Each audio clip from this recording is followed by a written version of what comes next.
уште еден ден на Европското првенство, четврти ден на Европското првенство и трето видео на Overtime with TJ.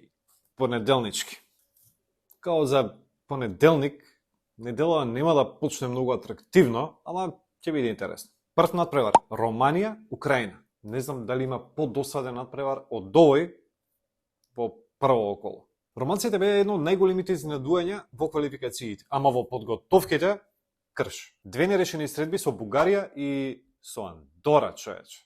Сепак, во земјата оддамна немало толку голема еуфорија, можеби уште од времето на Ѓорѓи Хаджи и Попеску. Не знам дали ви текнува, ама во нивно време, на светско првенство, мислам дека беше 98 година, цела репрезентација на Романија ги офарба плави косите. Сега, ако го направат тоа, ќе бидат вистински хит. Тоаш немаше интернет, немаше Facebook, Instagram и така натаму. Сега, тоа брат ќе се расшири као пуф.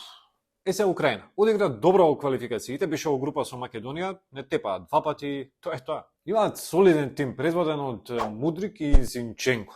И мислам дека ќе се борат за второто место во групата. Среќа па што на Европско првенство не се победува со гласање као на Евровизија, инаку ќе го знае кој уште сега шампионот. Сепак мислам дека Украина ќе тепа нови прв надпревар.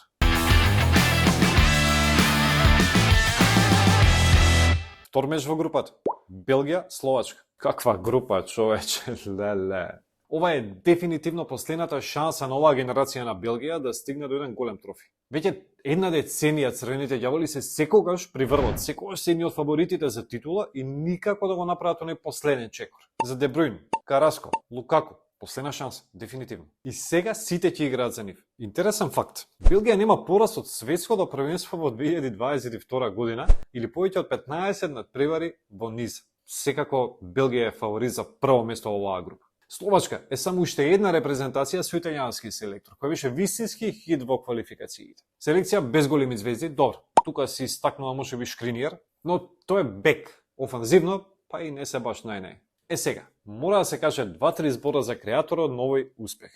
Федерико Калцона. Пазете ја негова приказна. На крајот од 90-тите години типов работи и како тренер, ама тоа нака му е. Уствари, он де факто работи као доставач на кафе. Во сезоната 99-2000 има понуда да го предводи тосканскиот клуб Тољалето. Но го одбива затоа што проценил во тој момент дека поисплатливо му било да работи како доставач на кафе. Тољалето на негово место го назначува Маурицио Сари, кој сега е легенда. Сепак подосна, Калцона му станува асистент на Сари и продолжува да работи како асистент во неколку италијански клубови се до 2022 година, кога на покана на Словачка ја прифаќа улогата да биде нивни селектор. Добра прича. Да се вратиме на надпреварот. Белгија тепа.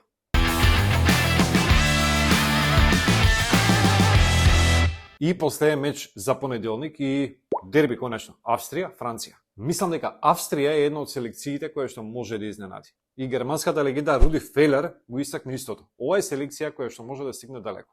Имаат цврст тим, имаат бундеслигашки играчи, имаат само еден пораз на последните 16 надпревари. И имаат одличен селектор, Ралф Рангинг, кој интересно имаше понуда од Бајер Михен да седне на нивното столче и ја одби за да остане селектор на Австрија. Знаете, познат е човекот дека не носи баш мудри одлуки кога е клупата во прашање. Да видиме дали му е паметно што ги одбил баварците.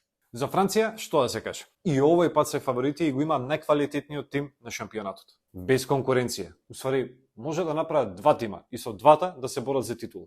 Дешамп има по 3 добри фудбалери на секоја позиција. Секако, тука име Килијан Мбапе, од кого се очекува најмногу. И се навикнавме некако да ги гледаме секогаш на завршница. Освен ако не им се досадило и годинава да сакаат да идат порано на море, тогаш пак ги гледам во завршницата. Франција тепа. Дечки, доста е за понеделник. Следете на социјалните мрежи, на Instagram и на Facebook, Overtime with TJ и ставете subscribe на YouTube каналот BMG Network.